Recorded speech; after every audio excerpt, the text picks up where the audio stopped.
Puji Tuhan, selamat pagi semuanya yang akan bergabung dalam pembelajaran kita saat pagi hari ini, teologi sistematika. Sebelum kita mulai, kita akan berdoa. Mari kita bersatu dalam doa. Pujian syukur kami naikkan kepadamu Tuhan Yesus yang baik. Kami bersyukur Tuhan, Engkau memberikan kami kembali hari lagi yang baru Tuhan Yesus. Terima kasih Tuhan, terima kasih di hari yang baru ini Tuhan Yesus. Kembali kami menyerahkan kehidupan kami ke dalam tangan-Mu. Biar di sepanjang hari ini Tuhan Yesus, hidup kami dalam perkenanan-Mu. Terima kasih Tuhan, terima kasih. Kami mohon selalu kepadamu, ampuni kami, ampuni salah dosa kami Tuhan, keterbatasan kami Tuhan Yesus, dari perkataan, pikiran, perbuatan kami Tuhan, mengampuni kami. Kami percaya Tuhan Yesus, anugerah-Mu selalu baru, anugerah-Mu besar buat kami. Engkau terus berinisiatif Tuhan Yesus untuk terus Tuhan kami boleh berjalan bersama-Mu. Terima kasih Tuhan, terima kasih saat pagi hari yang indah ini kami mengucap syukur Tuhan. Engkau berikan kami kembali semangat yang baru, kekuatan yang baru Tuhan. Terlebih untuk kami belajar kembali akan kebenaran firman-Mu. Tuhan Yesus tolong kami tahu kami tidak mampu tanpa Engkau. Kami percaya pertolongan-Mu hanya daripada Padamu Tuhan. Oh Tuhan, tolong kami terangi mata hati kami, berikan kami hikmat yang daripadamu Tuhan. Biar apa yang kami pelajari itu tidak sia-sia Tuhan, tapi biarlah kami boleh mengerti, terlebih kami boleh menghidupi setiap firman yang kami akan pelajari Tuhan Yesus. Terima kasih Tuhan, terima kasih dan firman itu boleh berbuah-buah lebat dalam kehidupan kami dan orang lain di sekitar kami boleh menikmati kasih kemurahan-Mu yang luar biasa buat dalam hidup kami. Terima kasih Tuhan, kami menyerahkan hamba-Mu yang akan memaparkan kebenaran firman-Mu. Kami percaya Tuhan, urapan-Mu, hikmat-Mu terus Tuhan Yesus Engkau nyatakan buat hamba-Mu ini, biar Engkau terus pakai menjadi alat-Mu Tuhan. Biar apa yang keluar dari bibir mulut hamba-Mu ini Tuhan, semuanya itu daripadamu. Terima kasih Tuhan, terima kasih. Terpuji-pujilah Engkau ya Tuhan. Kami menaikkan ucapan syukur kami dan kami peralaskan doa kami hanya dalam nama Tuhan Yesus Kristus. Haleluya. Amin.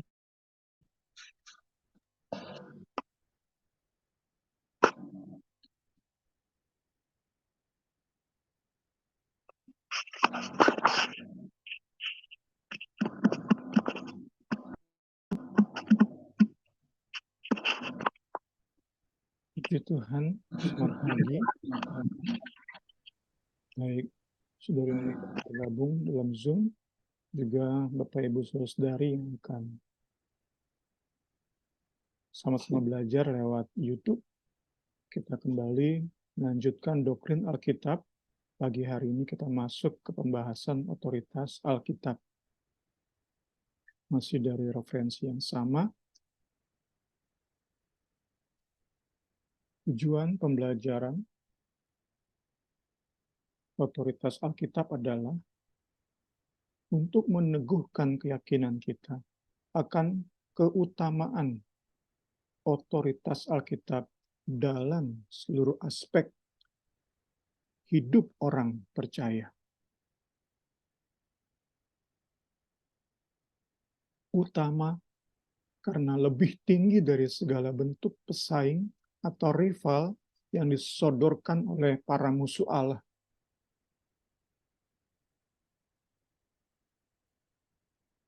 Kita rindu Alkitab tetap menjadi kompas atau penunjuk arah utama yang paling kita andalkan, paling kita percayai dalam kita mengarungi perjalanan hidup di dunia yang serba tak terduga ini.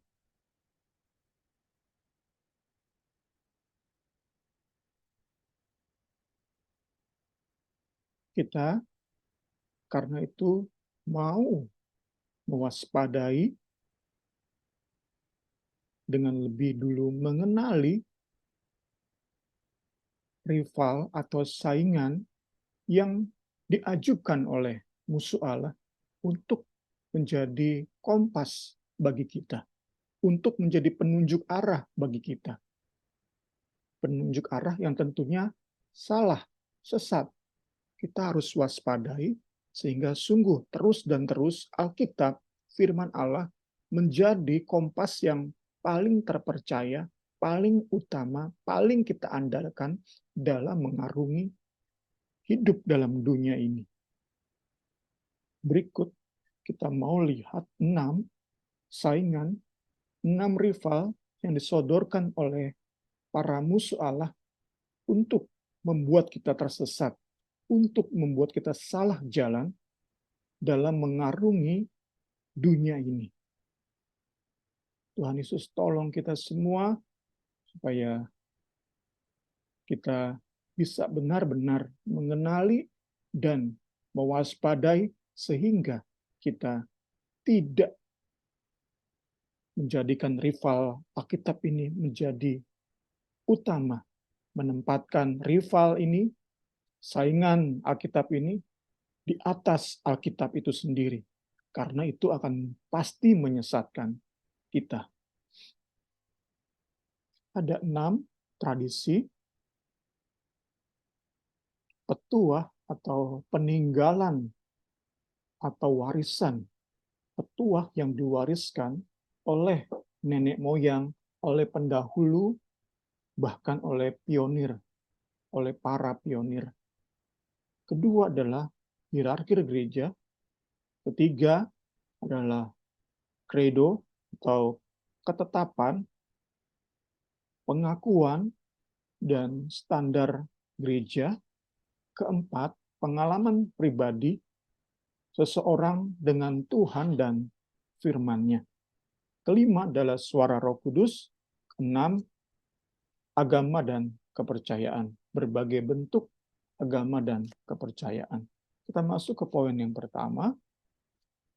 Tradisi nenek moyang meliputi kebiasaan, aturan, prinsip atau cara hidup, pola pikir, bagaimana kita menghadapi masalah, bagaimana kita bersikap terhadap sesama,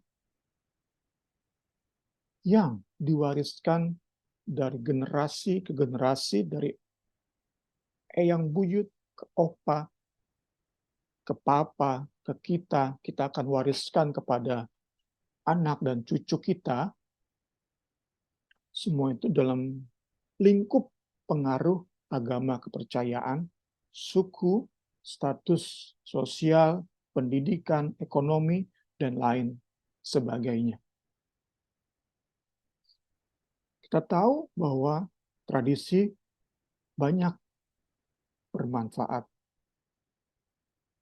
Namun, meski tradisi sangat baik dan bermanfaat, dan sudah terbukti keampuhannya dalam membawa hidup kita ke arah yang lebih baik, namun tetap tradisi adalah tradisi yang tidak boleh kita izinkan menggeser keutamaan otoritas Alkitab. Terutama terhadap tradisi-tradisi yang terbukti keampuhan, terbukti manfaatnya, kita perlu waspada.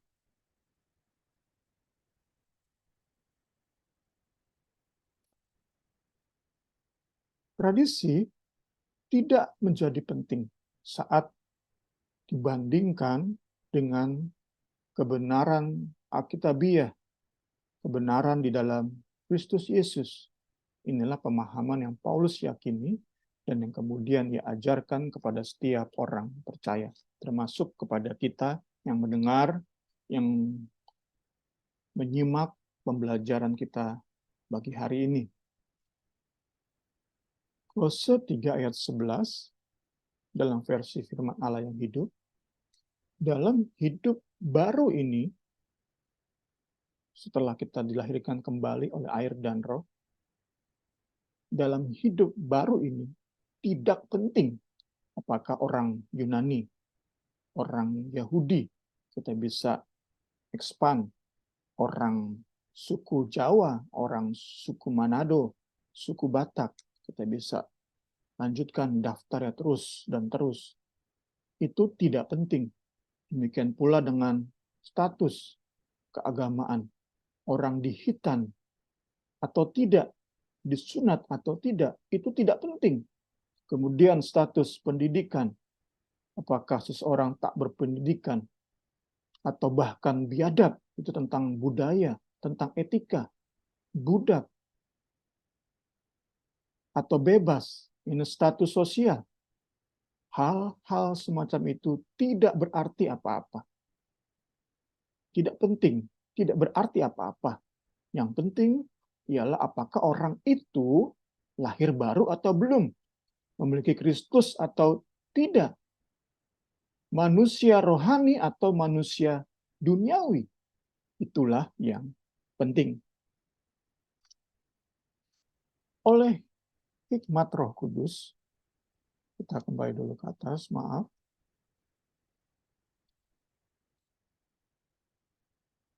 Oleh hikmat Roh Kudus, Rasul Paulus menempatkan tradisi di bawah keutamaan Kristus dan karya keselamatan yang ia kerjakan. Atau dengan kata lain, kita contohkan tradisi yang menekankan bibit bebet bobot, keturunan siapa dia, suku apa dia, itu bibit bebet bobot, status, dan lain-lain sebagainya, meski bermanfaat, tidak boleh diutamakan dalam hubungan antar anggota tubuh Kristus. Tradisi sama sekali tak boleh menggeser otoritas Alkitab. Kita mau memperjelas pembahasan kita tentang tradisi dengan menghubungkan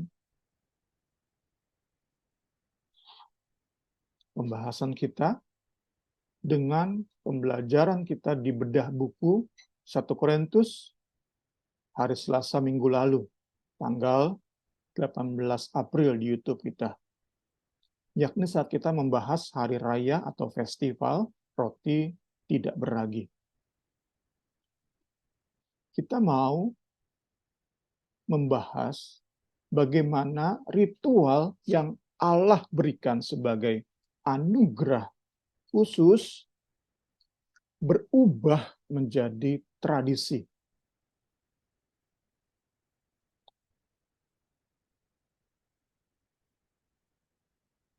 Tentu karena dosa yang ada dalam hidup bangsa Israel. Anugerah khusus berubah menjadi tradisi yang kemudian mereka tempatkan di atas firman yang tertulis. Kita tahu bersama, hal ini kemudian mendatangkan petaka besar bagi bangsa ini. Kita melihat di bagian ini bahwa Hari Raya Roti tidak beragi menjadi satu contoh dari banyak ritual bangsa Israel yang berubah menjadi tradisi karena kehilangan makna atau tujuannya. Tradisi yang kemudian saat ditempatkan di posisi utama, ritual-ritual bangsa Israel ini justru menjadi penghalang bagi bangsa ini untuk berdamai dengan Allah. Saat Allah berinisiatif menyatakan kasih, karena ritual yang menjadi tradisi, bangsa ini menolak kasih Allah, menolak untuk berdamai dengan Allah. Itu yang terjadi. Kita ambil salah satu contoh dari ritual-ritual bangsa Israel. Kita ambil contoh festival roti tidak beragi. Apa bentuk ritual dari festival ini? Ini bentuk ritualnya. Roti yang tidak beragi haruslah dimakan selama 7 hari. Sesuatu pun yang beragi tidak boleh dilihat padamu. Bahkan ragi tidak boleh dilihat padamu di seluruh daerahmu. Ini bentuk ritual yang harus ditaati bangsa Israel saat anugerah khusus ini diberikan. Inilah bentuk ritual. Namun, ritual ini, saat kita belajar 18 April kemarin, ritual ini tidak boleh dipisahkan dari maknanya atau tujuannya. Itu kita bisa lihat di ayat 8 sampai 9a dari pasal yang sama. Inilah tujuannya. Ibadah ini atau ritual ini mengingat apa yang dibuat Tuhan waktu para kakek, para ayah keluar dari Mesir. Jadi ritual ini untuk mewariskan peringatan terhadap perkara-perkara dahsyat yang Allah Israel buat bagi bangsa ini. Peringatan yang harus diwariskan terus-menerus kepada generasi demi generasi dari bangsa ini. Agar bangsa ini tetap cinta, tetap taat kepada Allah yang telah membebaskan mereka, yang telah memerdekakan mereka. Itu makna dari festival ini. Tujuan dari ritual tidak makan roti tidak beragi 7 hari. Inilah maknanya. Inilah tujuannya. Agar dari generasi ke generasi bangsa Israel tetap taat karena cinta, karena tahu mengucap syukur, balas budi terhadap apa yang Allah kerjakan bagi nenek moyang mereka. Ini tujuannya. Ritual dan tujuan harus melekat. Allah Israel ingin seperti ini.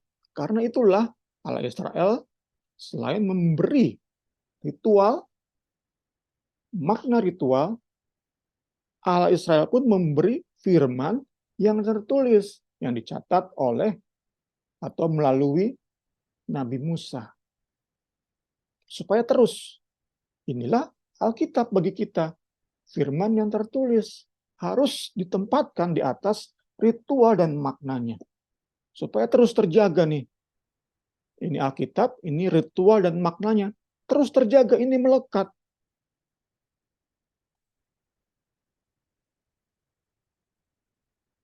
Namun, kenyataannya, dalam sejarah panjang bangsa Israel, lewat tradisi oral, tradisi yang diturunkan lewat mulut ke mulut antar generasi, telah memisahkan ritual dengan makna.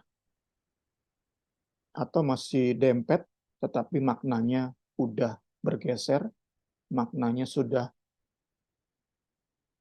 terdistorsi, tercemar,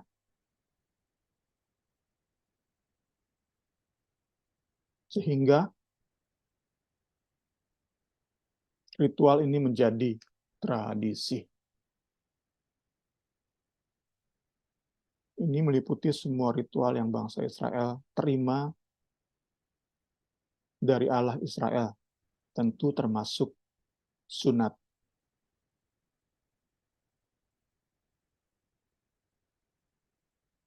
Tradisi membuat bangsa Israel masuk dalam petaka besar anugerah khusus yang seharusnya membawa mereka semakin hari semakin cinta dan taat kepada Allah Israel, justru membuat mereka menjadi penentang Allah. Sungguh ironis. Karena itu diingatkan terus lewat bagian kita, lewat pembelajaran kita pagi hari ini, tradisi tidak boleh menempati posisi utama. Fenomena menjadikan sesuatu yang sebenarnya bagus menjadi tradisi yang mengikat, itu bukan hanya terjadi dalam lingkup bangsa Israel. Fenomena ini terjadi dalam setiap suku, bangsa, dan bahasa. Meski tentu kita tahu bersama, anugerah khusus, Taurat, ritualnya, hukum moralnya, hukum sipilnya, itu hanya untuk bangsa Israel. Bagi bangsa-bangsa lain, termasuk suku bangsa yang berada di bangsa kita ini, suku-suku yang berada di Indonesia ini, itu menerima anugerah umum. Ada hal-hal yang baik, moralitas, nurani manusia. Itulah sumber kebaikan-kebaikan dari tradisi. Jadi pasti bermanfaat.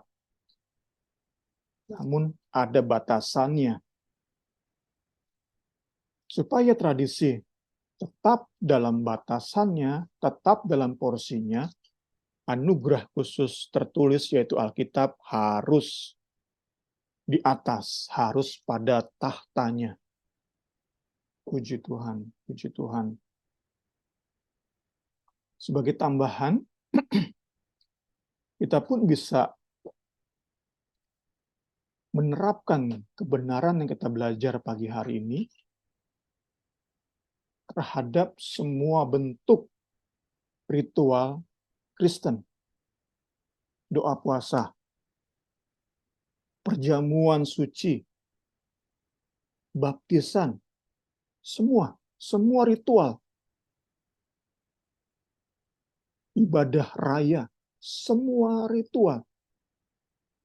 Saat ritual-ritual Kristen ini kehilangan makna atau tetap dengan maknanya tetapi sudah diselewengkan, tercemar, terdistorsi, maka seindah apapun bentuk ritual kita akan menjadi penghalang untuk kita hidup dalam anugerah Allah.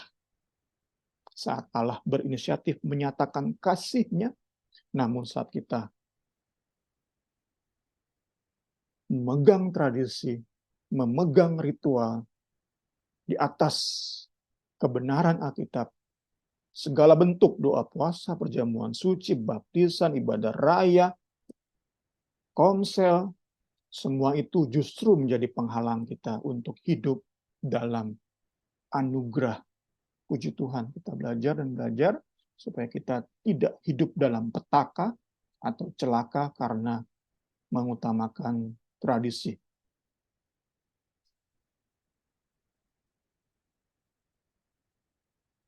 Sebagai kesimpulan, manfaat dari setiap ritual dapat kita alami selama kita bisa mengedepankan makna atau tujuannya. Demikian pula dengan manfaat setiap tradisi dapat kita nikmati, alami saat tradisi tetap dalam porsinya, dalam batasannya.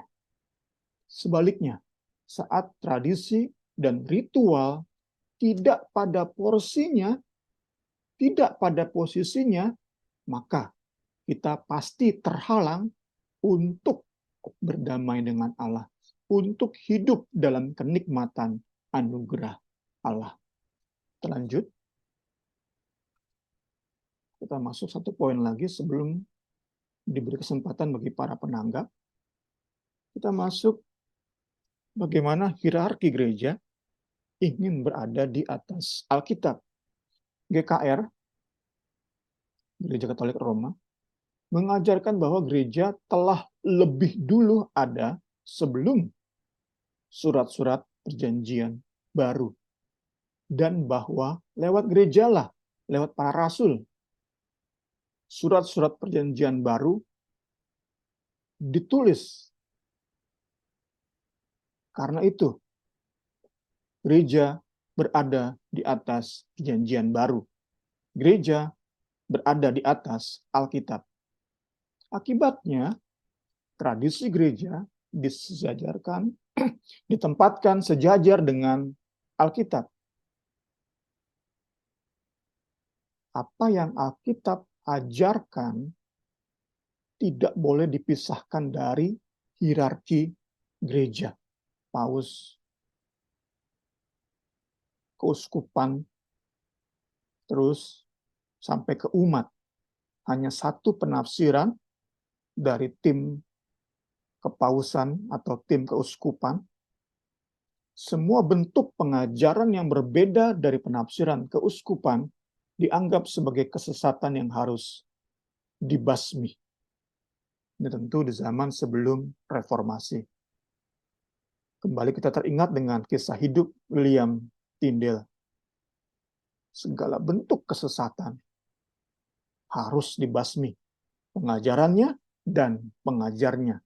Tidak heran William Tyndale dibakar hidup-hidup karena menjadi sesuatu yang harus dibasmi, bagai kuman yang harus disemprot, baygon, nyamuk yang harus ditepok.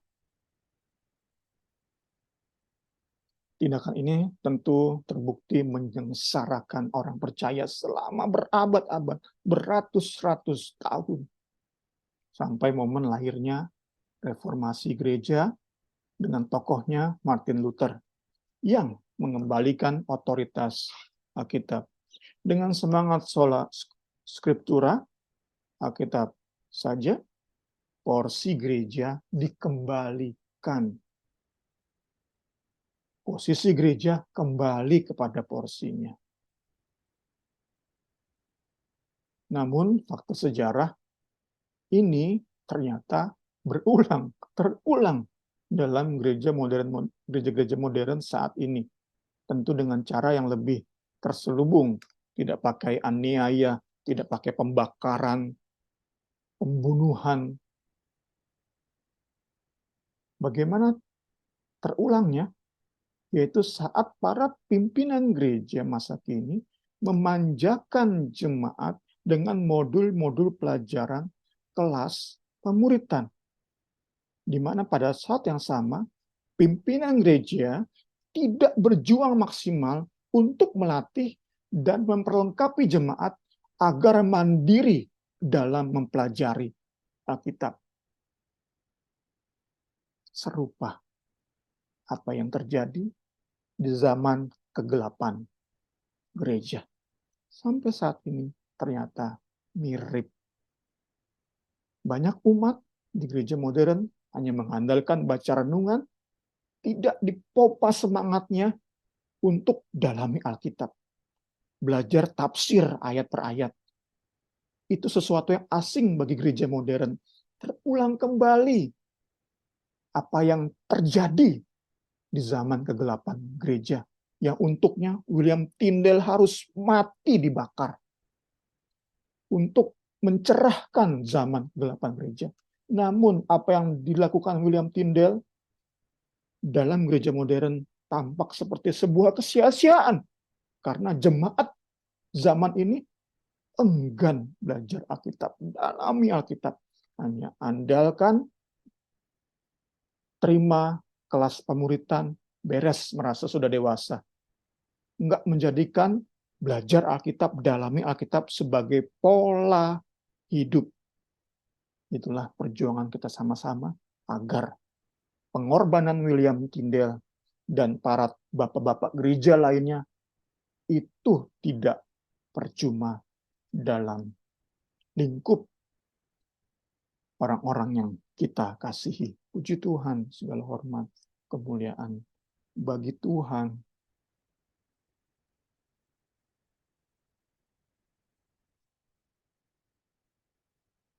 Nah, sebelum masuk ke kredo atau ketetapan gereja, kita mau Beri kesempatan bagi para penanggap. Dipersilakan.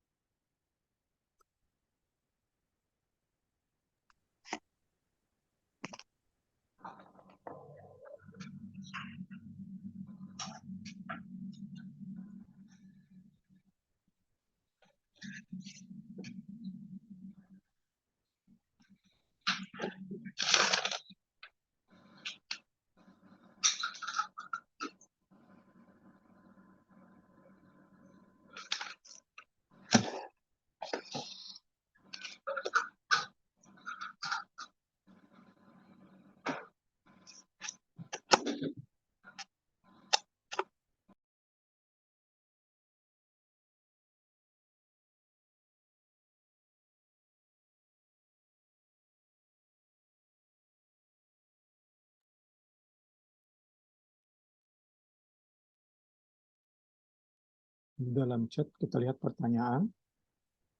Kelas pemuritan zaman sekarang, masa kini, contohnya bagaimana ya, Bung?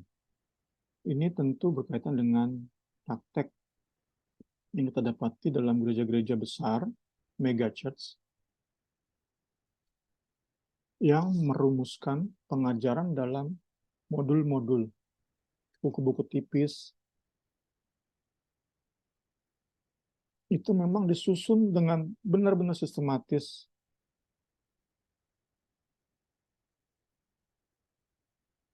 Sangat-sangat membantu. Kita tidak alergi terhadap kelas pemuritan. Saya pun dulu pernah belajar Komsel di Singapura, itu sudah tersusun rapi. Sebuah mega church punya modul Komsel. Di dalam tentu banyak pengajaran-pengajaran, poin-poin pengajaran. Tersusun rapi. Yang menjadi masalah adalah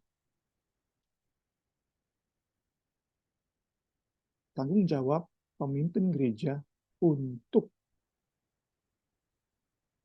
mendorong jemaat tiap-tiap hari dalami Alkitab. Itu inti permasalahan.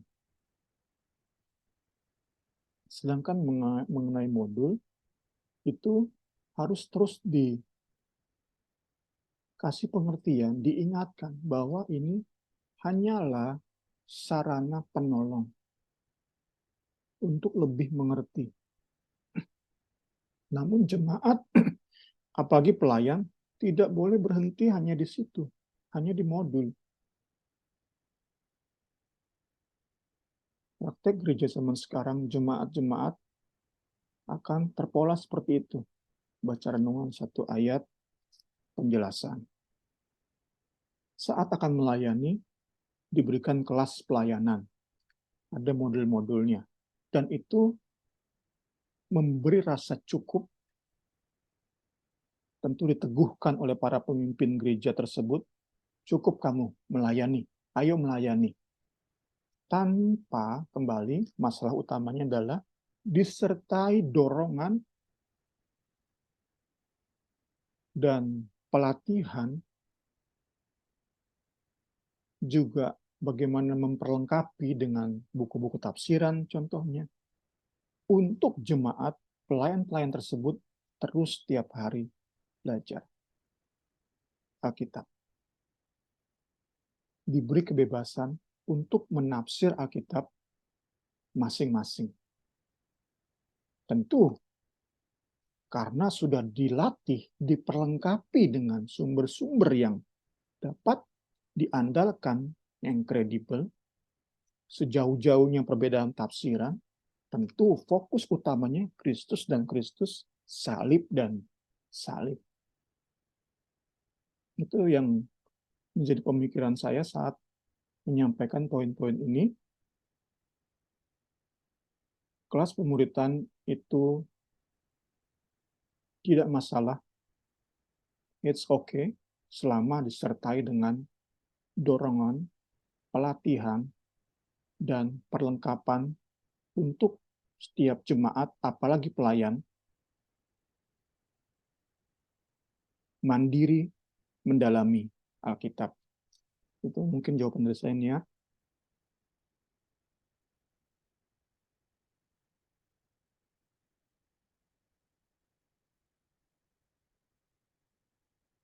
Oke, kita lanjut dulu.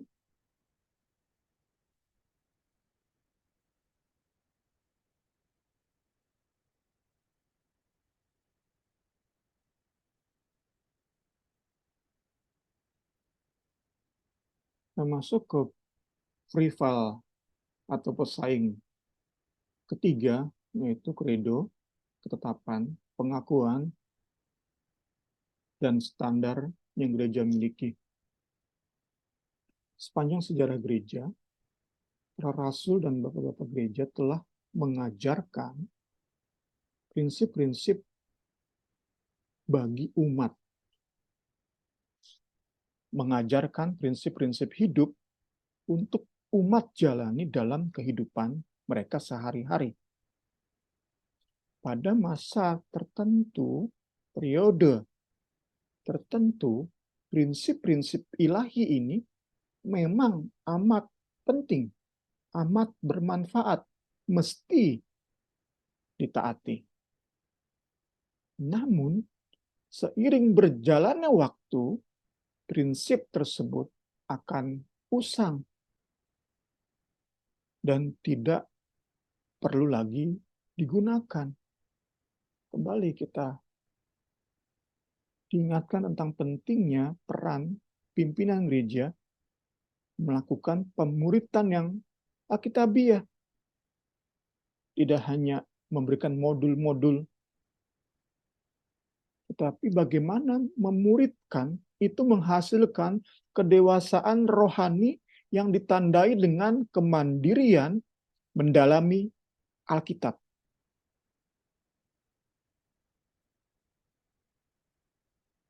Saat jemaat, apalagi pelayan, bisa mandiri dalam Alkitab, maka mereka dimampukan untuk menemukan prinsip Alkitab, kemudian menerapkannya sesuai dengan zaman mereka masing-masing. Mereka tidak linglung rohani menghadapi perkembangan zaman. Kita masih ingat saat awal-awal kemunculan gadget, handphone, ada pendeta-pendeta mengajari umatnya untuk anti terhadap teknologi, anti terhadap komputer. Dikatakan ini alat antikris. Linglung rohani. Pendeta linglung rohani, apalagi jemaat. Inilah pentingnya melatih, memperlengkapi jemaat, apalagi pelayan, untuk mandiri dalami prinsip-prinsip Alkitab. Saat mereka peroleh hal-hal penting, prinsipal dari Alkitab, mereka bisa menyikapi masalah hidup, sigap untuk tetap relevan menghadapi perkembangan zaman, perkembangan teknologi, perkembangan ilmu pengetahuan. Karena mereka tahu mana prinsip yang bersifat kekal, prinsip moral, mana yang bisa disesuaikan dengan zaman. Sekali lagi, karena mereka terlatih, terlengkapi untuk mandiri belajar Alkitab. Pembelajaran yang mumpuni, pemuritan yang alkitabiah akan memampukan setiap orang Kristen untuk menjalani kekristenan dengan tetap relevan terhadap zaman. Kita bisa membedakan mana prinsip alkitabiah yang bersifat kekal dan mana yang dapat disesuaikan dengan zaman. Contoh yang kekal tentu perilaku hubungan seks antar sejenis. Itu moralitas yang bersifat kekal. Sedangkan tadi, tentang gadget, disesuaikan dengan zaman. Saat pemuritan bersifat alkitabiah, jemaat lihai dalam dalami Alkitab, maka kekristenan sigap menghadapi perubahan zaman. Puji Tuhan, segala hormat, kemuliaan bagi Kristus. Dengan demikian, kita tidak perlu terikat pada standar gereja masa lalu, yang banyak kali justru membuat atau meninggalkan kesan aneh bagi orang-orang belum percaya. Karena merasa asing, aneh, mereka pun menjauh dari kasih Kristus, dari salib yang melimpah dengan kasih. Karena orang-orang Kristen hidup dengan aneh. Seperti tadi, mengajarkan komputer itu alat setan. Orang-orang belum percaya merasa aneh. Setan apanya?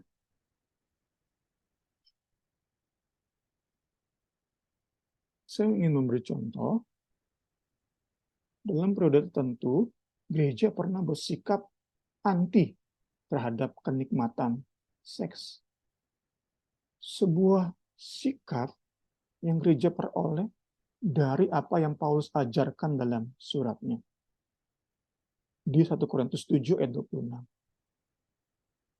Di ayat ini Paulus menasihati agar orang percaya tetap dalam keadaannya, yang single tetap single. Mengapa ia memberikan nasihat ini? Karena saat itu gereja sedang berada dalam masa aniaya ekstrim.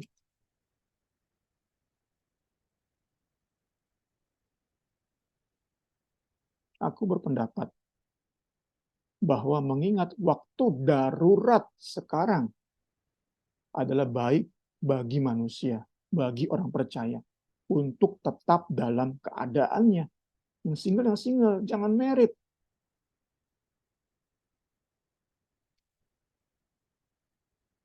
Tidak menikah, menghindari seks, itu merupakan standar yang tepat bagi kondisi saat itu. Namun saat kondisi berubah, saat gereja diakui dan bahkan terima perlindungan dari Kekaisaran Romawi, maka standar ini sesungguhnya sudah tidak relevan. Karena itulah gereja perlu kembali kepada Alkitab. Karena kita tahu, contohnya dalam Kidung Agung, Alkitab mengajarkan bahwa seks itu merupakan anugerah Allah yang perlu dinikmati dan disyukuri. Seperti kita belajar tentang anugerah umum, saat kita melihat pemandangan, itu membangkitkan syukur dan penyembahan. Demikian pula saat suami istri saling menikmati seks dalam hubungan pernikahan, mereka bisa menyembah dan bersyukur kepada Sang Pemberi, Pencipta seks. Sekali lagi, gereja pernah benar-benar menganggap seks itu sebagai hal yang sangat amat tabu. Gereja mengajarkan seks tidak boleh dinikmati. Seks hanyalah sarana peroleh keturunan. Itu sempat gereja seperti itu. Hanya karena salah satu apa yang Paulus pernah tuliskan. Saat kita dapati mana prinsip-prinsip bersifat kekal dan mana yang bisa disesuaikan dengan zaman, kita tidak menjadi Kristen-Kristen aneh yang justru membuat banyak orang belum percaya menjauh. Puji Tuhan, belajar kita masuk ke pengalaman pribadi. Ini pun rival yang bisa membawa kita ke dalam malapetaka. Memang penting untuk Alkitab itu menjadi sesuatu yang hidup bagi kita, bukan sekedar tinta di atas kertas atau huruf di gadget kita. Namun, perlu terus kita waspadai. Pengalaman pribadi seseorang dengan firman tidak boleh ditempatkan di atas firman atau Alkitab itu sendiri. Pengalaman pribadi mesti tetap pada posisinya, yaitu sebagai kesaksian yang menginspirasi banyak orang, memberi luapan keyakinan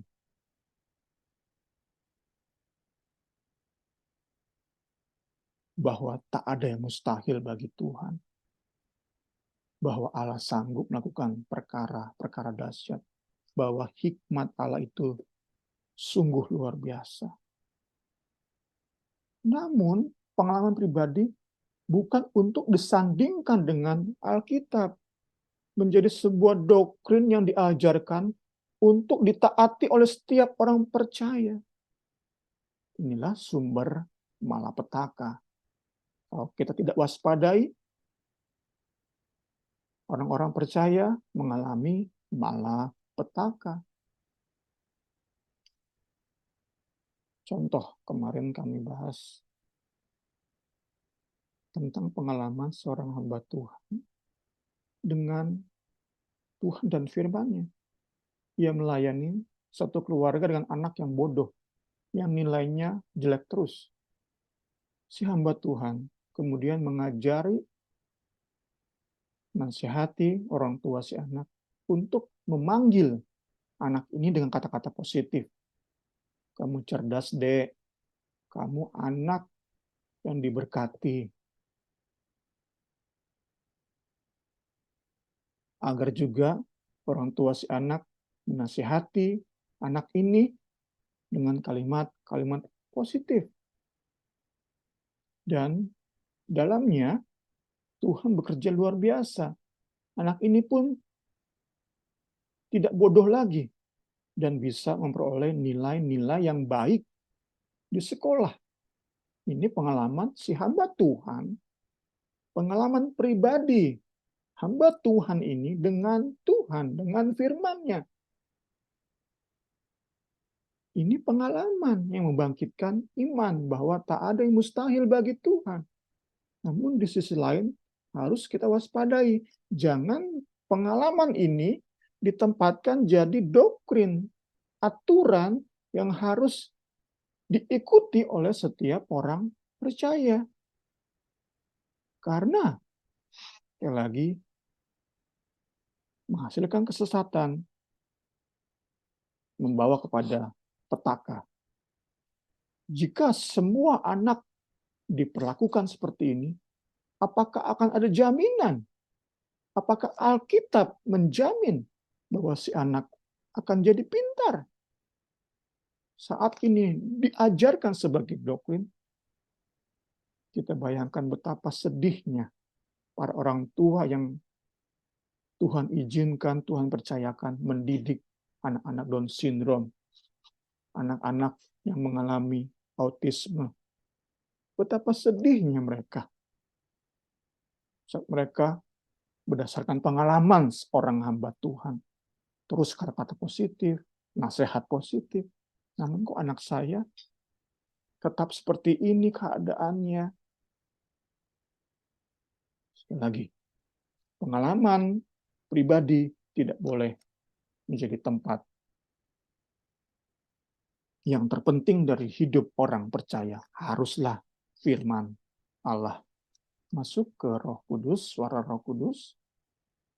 Aliran Pentakosta karismatik kerap terjebak dalam pemahaman lebih tinggi otoritas suara Roh Kudus daripada kebenaran Alkitabiah. Martin Lloyd Jones pernah membandingkan aliran ini dengan GKR saat ia menyatakan, kalau Katolik menekankan otoritas gereja di atas Alkitab, maka Pentakosta karismatik menekankan otoritas Roh Kudus di atas Alkitab. Tentu ini sebuah pemahaman yang salah dan juga mendatangkan petaka. Karena Tuhan Yesus sendiri menjelaskan bahwa segala sesuatu yang Roh Kudus ajarkan merupakan peneguhan dan penjelasan dari apa yang Yesus Kristus telah ajarkan.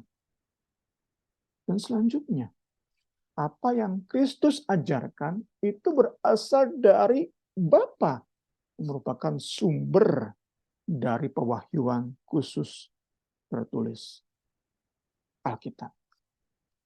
Ini ayat-ayatnya.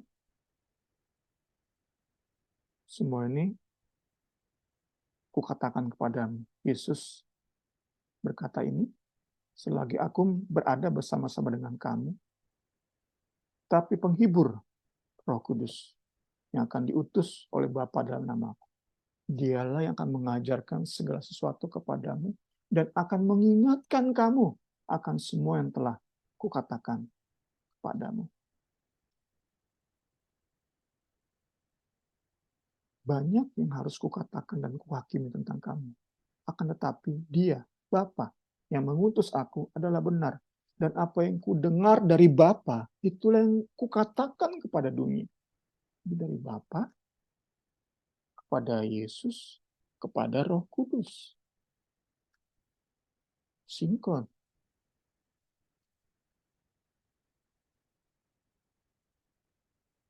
Selanjutnya, Yesus Kristus juga mengajarkan bahwa seluruh bagian Alkitab, wahyu khusus yang tertulis ini menunjuk kepada dirinya dan kepada karya yang Ia lakukan. Kamu menyelidiki kitab-kitab suci, sebab kamu menyangka bahwa olehnya kamu mempunyai hidup yang kekal. Tetapi ini penekanannya. Walaupun kitab-kitab suci itu memberi kesaksian tentang aku, tentang Kristus, namun kamu tidak mau datang kepadaku untuk memperoleh hidup. Jadi seluruh bagian Alkitab menunjuk kepada Kristus. Puji Tuhan, puji Tuhan. Dengan demikian dapat kita simpulkan, saat ada suara di hati, di pikiran kita, yang bertentangan dengan kebenaran Alkitabiah, perlu kita yakini. Tentu bisa dengan minta tanda, minta hikmat, dan lain-lain sebagainya. Namun saat final analysis ini bertentangan dengan kebenaran Alkitab, itu berarti bukan suara Roh Kudus. Karena Roh Kudus selalu mengajarkan sesuatu yang merupakan peneguhan, penjelasan dari apa yang Yesus sudah ajarkan. Demikian pula saat ada suara di hati, di pikiran, yang mengutamakan kepentingan di luar kepentingan Kristus. Kepentingan pribadi, keluarga, golongan, kepentingan gereja.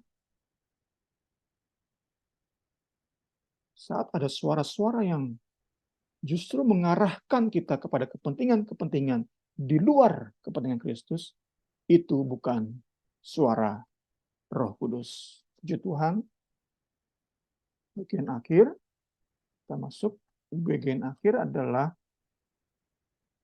berbagai bentuk agama dan kepercayaan. Telah hadir dalam sejarah panjang kemanusiaan berbagai agama dan kepercayaan yang memberi alternatif otoritas, menawarkan rival-rival Alkitab lewat kitab, buku-buku pengajaran mereka masing-masing. Masing-masing agama, kepercayaan punya kitab, punya buku, punya modul-modul pengajaran. Semua itu disodorkan oleh musuh Allah untuk menjadi rival atau saingan terhadap Alkitab. Memang harus diakui. Kita harus menyikapi semua dengan tepat. Harus diakui. Kitab-kitab, buku-buku, pengajaran-pengajaran, agama-agama, kepercayaan-kepercayaan di dunia ini, itu mengandung nilai-nilai kebaikan. mengandung moralitas yang luhur. Namun, perlu kita yakini bahwa segala bentuk cara pandang, worldview, bagaimana kita memandang dunia dan segala isinya, segala bentuk keyakinan yang ada di dunia ini haruslah ditundukkan di bawah otoritas Alkitab. Sebagai contoh, saksi Yehova dengan Alkitabnya. Kita tahu bersama, Alkitab mereka mengandung nilai-nilai kemanusiaan yang sangat mulia. Kita bisa lihat betapa luhurnya perbuatan-perbuatan pengikut saksi-saksi Yehova. Luar biasa perbuatan baik mereka. Amat luhur moralitas mereka. Itu karena tentu buku-buku mereka, pengajaran mereka. Namun demikian tetap buku pengajaran mereka harus tunduk di bawah otoritas Alkitab. Saat ada poin-poin pengajaran bertentangan dengan Alkitab, harus kita tolak. Harus kita hilangkan dari pertimbangan kita. Setiap worldview, keyakinan, pemahaman, pemikiran, peranggapan yang berada di luar kebenaran Alkitab harus kita hilangkan dari hidup kita. Sehingga sungguh dan sungguh Alkitab terus dan terus menjadi yang utama di hidup kita. Maka setiap janji-janji kebenaran firman digenapi dalam hidup kita. Kristenan yang kita jalani menjadi kristenan yang penuh dengan kebahagiaan, bukan dengan kekecewaan. Kristenan yang akan menjadikan banyak orang di luar sana merasa diberkati. Mereka tidak aneh, tidak merasa aneh, tapi diberkati. Mereka bisa lebih dan lebih lagi untuk tertarik pada Kristus dan pengajarannya, pada salib dan anugerah yang melimpah pada salib. Segala hormat kemuliaan bagi Kristus. Kiranya kembali kita akan belajar minggu depan tentang otoritas Alkitab.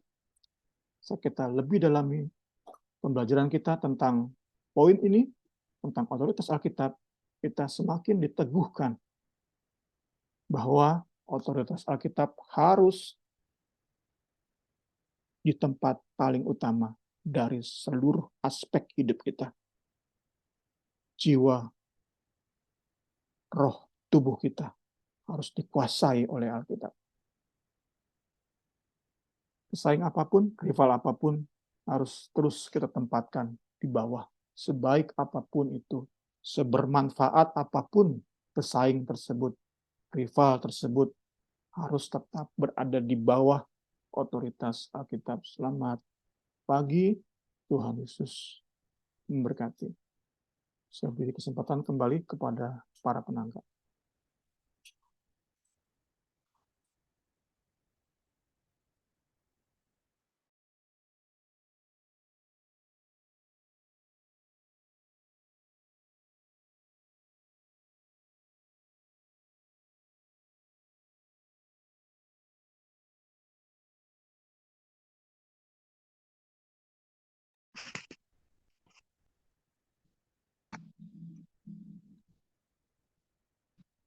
Ya, oke.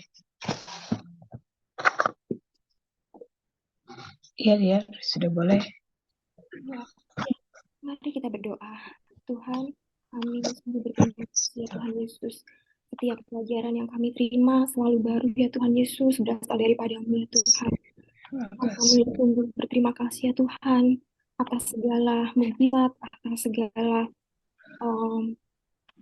kuasa Tuhan yang Tuhan telah limpahkan dalam Alkitab-Mu ya Tuhan Yesus, sehingga kami bisa nikmati, kami bisa rasakan, kami bisa punya pengharapan, kami bisa tahu kemana kami harus melangkah ya Tuhan Yesus. Kami mempunyai dan bisa mengerti, mengenal Allah kami, Tuhan Yesus Kristus, yang telah mati bagi kami, yang telah memberikan hidup bagi kami ya Tuhan. Tuhan, kami ingin lebih lagi ya Tuhan Yesus, menghargai karya-Mu ya Tuhan, menghargai segala firman-Mu ya Tuhan Yesus. Tuhan, kami memohon ampun kepadamu ya Tuhan Yesus. Engkau tahu kelemahan kami, anak-anak-Mu, pelayan-pelayan-Mu ya Tuhan Yesus. Seringkali kami ya Tuhan di dalam melayani Engkau ya Tuhan Yesus, kami berfokus hanya kepada kebiasaan-kebiasaan ya Tuhan. Kami berfokus dan kami bersandar kepada pemikiran kami sendiri ya Tuhan. Tetapi kami diingatkan lagi ya Tuhan, sekali lagi pada hari ini ya Tuhan Yesus, bahwasanya kami harus punya tujuan ya Tuhan Yesus dalam melayani Engkau lebih lagi ya Tuhan. Tuhan, kami ingin menyenangkan hati-Mu Tuhan. Kami ingin ya Tuhan Yesus, setiap orang yang kami layani tahu siapa Engkau ya Tuhan Yesus. Tuhan Yesus, kebenaran-Mu ya Tuhan. Untuk itu ya Tuhan, tuntun kami ya Tuhan Yesus. Jamah setiap anak-Mu, setiap pelayan-pelayan-Mu terutama yang mengambil bagian ya Tuhan Yesus.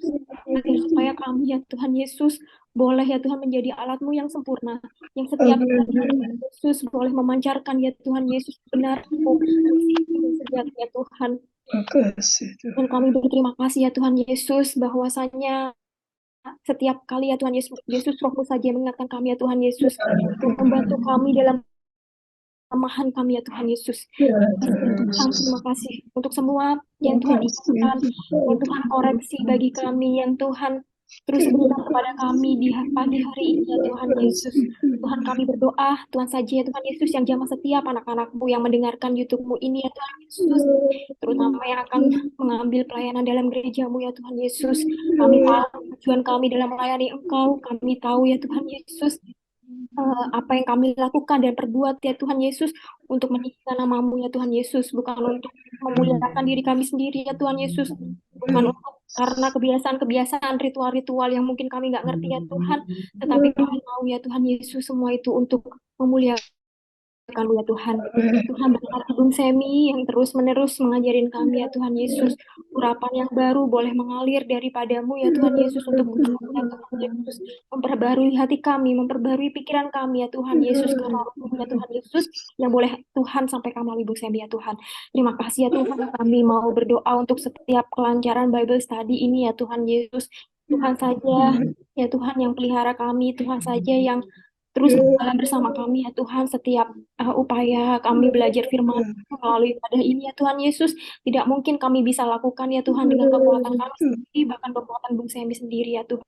Kami berdoa ya Tuhan Yesus, setiap dari rancangan-Mu yang luar biasa ya Tuhan Yesus, untuk memberitahukan firman-Mu, kebenaran-Mu, mengajari, mempertajam kami, boleh Tuhan terus ya Tuhan Yesus pasang, boleh Tuhan terus tanamkan dalam hati Bung Semi, dan Tuhan kerjakan ya Tuhan Yesus, Tuhan lakukan yang menjadi Tuhan yang luar biasa dalam hidup kami. Terima kasih ya Tuhan, terima kasih atas pagi hari ini ya Tuhan Yesus, terima kasih, kami percaya bahwa kuasa-Mu, bahwa sukacita yang berasal daripada-Mu akan terus ya Tuhan mengikuti kami, terlebih menyempurnakan kami menjadi pelaku firman-Mu.